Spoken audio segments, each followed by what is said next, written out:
मी दीप खांडेकर म्हणजे तुमचा ताशा लवर. तर आज आपल्याला कॉल आहे लग्न, फक्त लग्न वाजवायचं सुसामला. मी मागच्या ब्लॉगमध्ये बघितलं आम्ही हळद वाजवली, त्याच ताईचं लग्न वाजवायचं आहे. तर आता मी रिक्षा घेऊन चाललो. बघू शकता तुम्ही, आता डायरेक्ट तिथे गेल्यावर शूट करतो.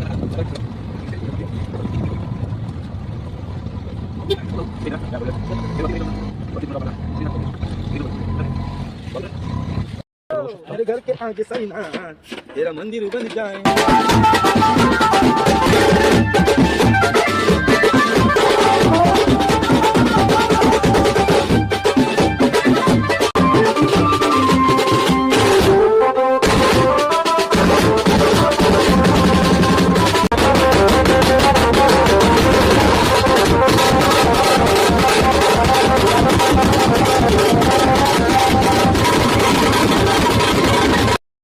तर मित्रांनो, आताच आमचा जस्ट वाजून झालेला आहे. जर व्हिडिओ आवडले असेल तर लाईक करा, सबस्क्राईब करा, शेअर करा.